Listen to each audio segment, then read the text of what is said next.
একদম জল শুকিয়ে গেছে এখানে, নদী হেঁটে পার হয়। নদী আছে, জল নেই। নদী পারাপারের জন্য আজ আর নৌকোর প্রয়োজন হয় না গ্রামবাসীদের। সাইকেল বাইক নিয়েই দিব্যি নদীর বুকের উপর দিয়ে হেঁটে চলে যান তারা। নদীর উপর বাঁশের সাঁকো একটা রয়েছে কোনো রকমে টিকে, তার উপর দিয়েই পায়ে হেঁটে চলাফেরা করেন মানুষ। ক্রমে কালের তলায় মিশে যাচ্ছে হাসনাবাদ থেকে শোলকুনি হয়ে ভবানীপুরের দিকে বয়ে যাওয়া ডাঁসা নদী। কিন্তু এমনটা যে বরাবর ছিল তা নয়।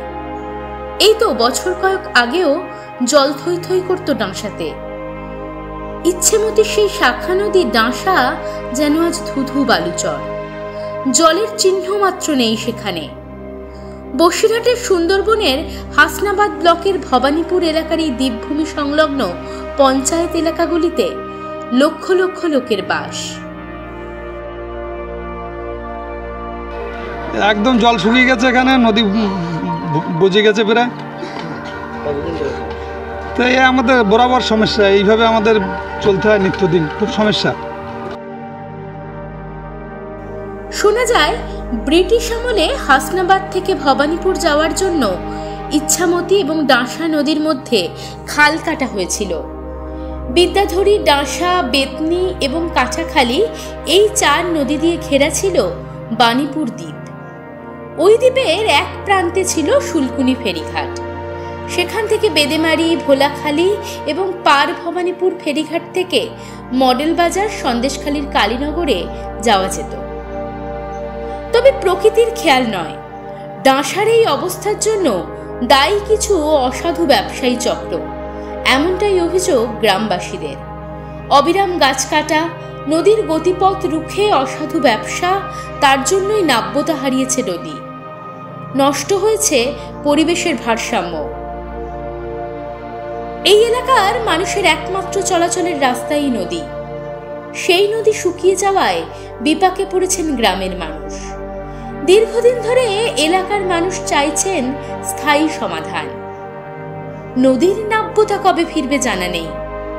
আপাতত ওই নদীর উপর দিয়ে চলাচলের জন্য একটি ব্রিজ তৈরি করার দাবি জানিয়েছেন স্থানীয়রা। তো আমি তো 10 সাল থেকে আসছি, খুবই খারাপ অবস্থা। কি বলবো আর, বলো তো, আর বলার তো কিছু নেই। তো পার হতে হয়, এইভাবে কষ্ট করে তো পার হতে হয়। স্কুলে তো দেরি হয়, বাচ্চাদেরও অসুবিধা হয়, আমাদের তো বিভিন্ন অফিসের কাজ টাজ করতেও অসুবিধা হয় টাইমে। সমস্যা কমপ্লিট হলে এখানে হাই স্কুল আছে, আমাদের তো স্কুল আছে, বা স্কুল সব বাচ্চারা আসতে পারে, বা ভালোই হয় আর কি। হাসনাবাদ পঞ্চায়েত সমিতির সহকারী সভাপতি এস্কেন্দার গাজী অবশ্য মনে করেন, মজে যাওয়া নদীর গভীরতা ফিরিয়ে আনতে নদী খনন প্রয়োজন।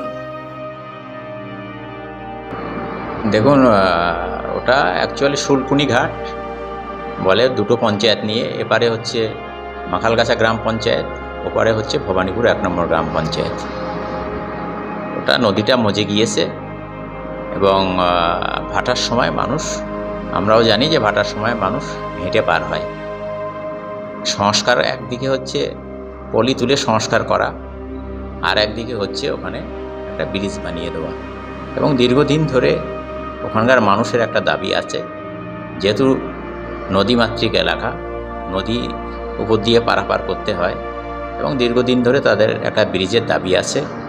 আমরা আমাদের মাননীয় মুখ্যমন্ত্রী মমতা বন্দ্যোপাধ্যায়ের কাছে আমাদের হাসনাবাদ ব্লকের তরফ থেকে আমরা নিশ্চিতভাবে বলবো, যাতে সাধারণ মানুষের কথা বিবেচনা করে ওখানে একটা ব্রিজ বা সেতু নির্মাণ করা যায়। পশ্চিমবঙ্গের সম্পদ সুন্দরবন।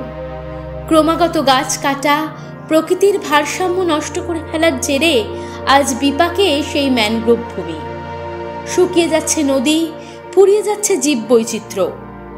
গ্রামবাসীদের দাবি দেওয়া আর প্রশাসনের তৎপরতায় পুরনো স্রোত ফিরবে ডাঁসায়, ফের জলে ভরে উঠবে ইচ্ছেমতির এই শাখা।